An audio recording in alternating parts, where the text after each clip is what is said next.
안녕하세요. 반갑습니다. 네. 저 카이스트 포항공대 4대 과기원 그리고 서울에 있는 주요 대학들 중에 가장 먼저 자기 연구를 일반 사람들에게 소개하는 그 행사를 만든 데가 어딜까요? 네, 제가 알기로는 포스텍입니다. 포스텍이 조금, 그러니까 수도권에 이제 사람들이 많이 몰리는 와중에 약간 좀 먼 곳에 떨어져 있긴 하지만 그 단점을 오히려 장점으로 만들어서 독특한 문화를 잘 만들어가고 있는 것 같아요. 그래서 올 때마다 놀라운 모습들을 많이 보게 되고요. 그래서 특히 내연소 같은 경우는 지금 올해 10년째라고 하는데 이 경험을 쌓고 노하우를 쌓고 역사를 쌓고 데이터를 쌓아서 또 어떤 모습으로 발전시켜 갈지 이게 장래 우리나라에 어떤 영향을 주켜갈지 기대가 많이 됩니다. Before I start, I have to say sorry to foreigners. And how many are there?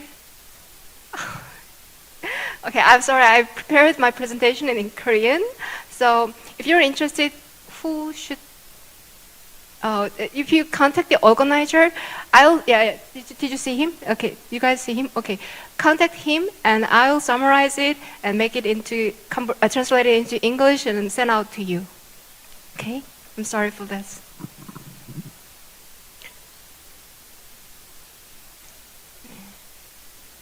네, 과학소통을 잘하려면 이라는 게 오늘 저희 강의 주제입니다. 그렇게 하려면 먼저 과학소통이 뭔지부터 알아야 되겠죠. 뭘까요? 오늘 세 분 발표하실 분들 과학소통이 뭘까요?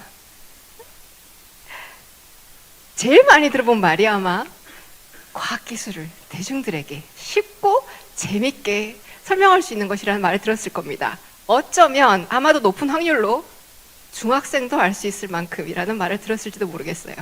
근데 실제로 강연하러 다녀보면은 중학생, 고등학생들이 일반인들보다 더 많이 알아요. 왜냐하면 일반 분들은 졸업한 지 오래돼서 대충 많이들 까먹었거든요. 고등학생들이 사실 제일 많이 잘 알고 있습니다. 여하튼 이렇게 쉽게 소개하는 거를 과학소통이라고들 생각합니다. 여기에는 깔려있는 가정들이 있어요. 가정이 뭐냐면 첫째, 쉽고 재밌어야 된다 그랬잖아요. 뭐예요? 과학기술은 어렵고 재미가 없다는 가정에 깔려 있습니다. 둘째, 대중들이잖아요. 대중에 대한 막연한 어떤 상상이 있어요.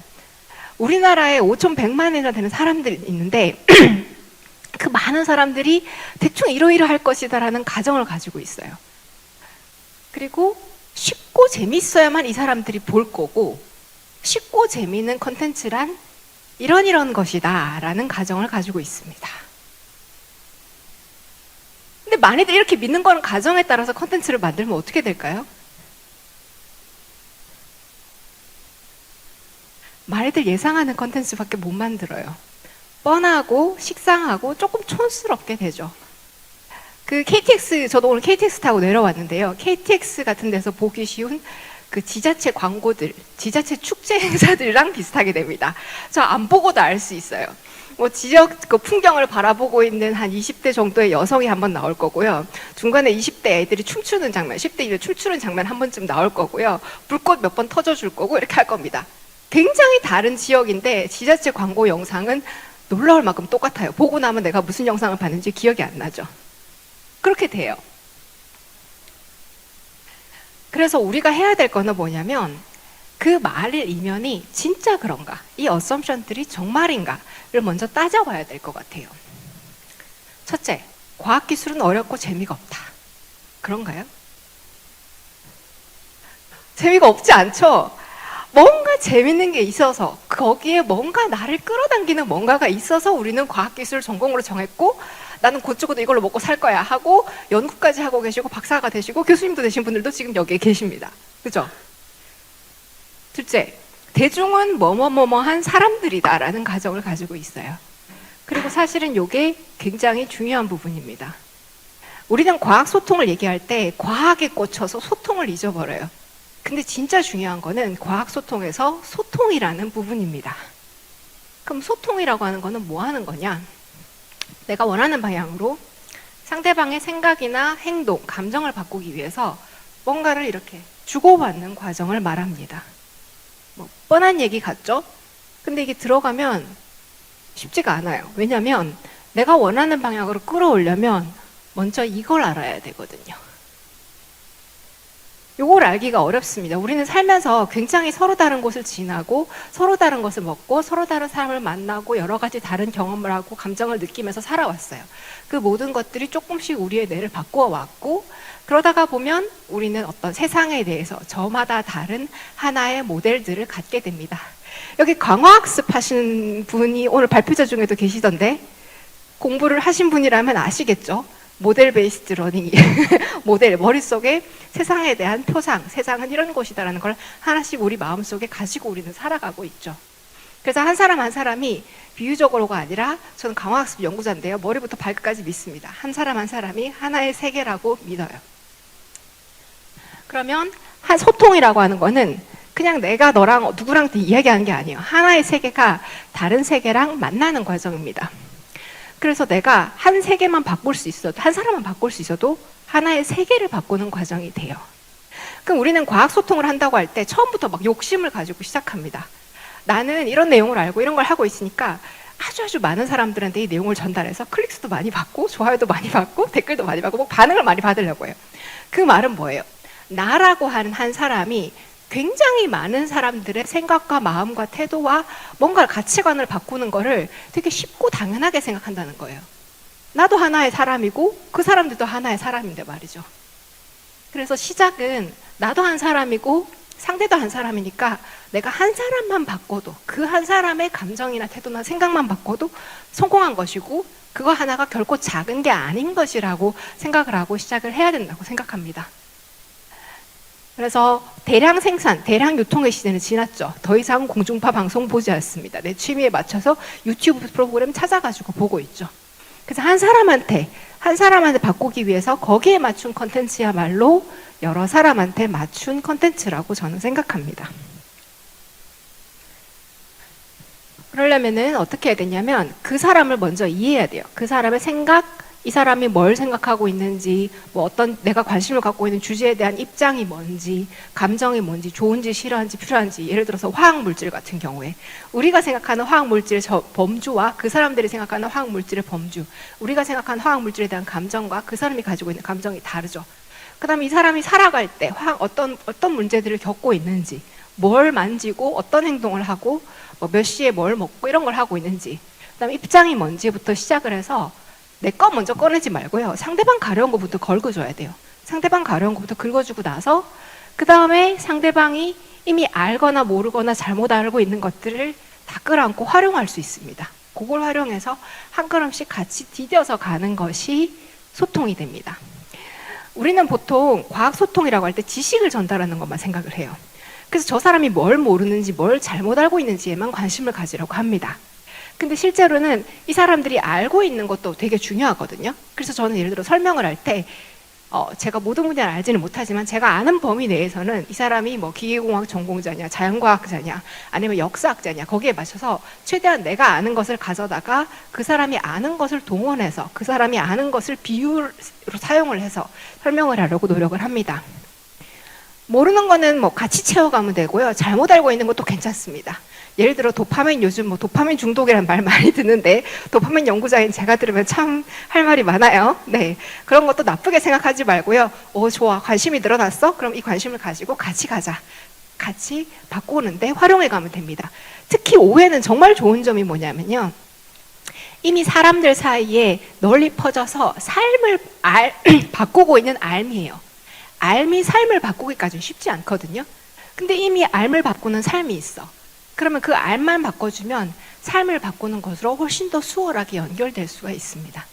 네, 그래서 이렇게 바꿔주는 게 되고요. 여기에서 기획력과 엣지가 나옵니다. 내가 어떤 컨텐츠를 어느 시점에 만들지, 그리고 남들하고 어떤 부분을 독특하게 할지가 여기에서 나와요.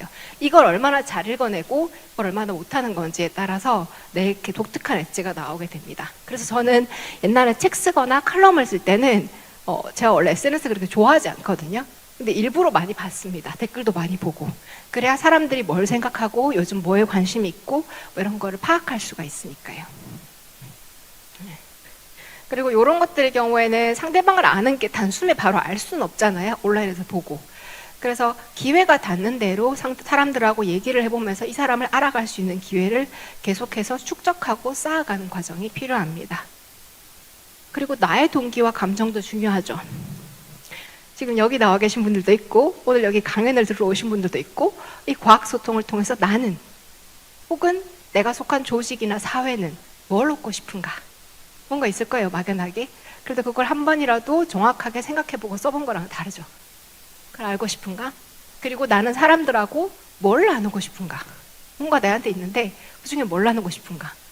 그리고 소통의 결과 사람들이 어떤 생각과 감정을 이전으로 많이 하기를 바라는가? 즉 소통의 목적이 무엇인가? 그 다음 이 존재에 대한 혹은 소통의 대상에 대한 나의 감정은 어떻지? 요거 의외로 굉장히 중요합니다. 제가 글을 써보면요, 글만큼 솔직한 게 없어요.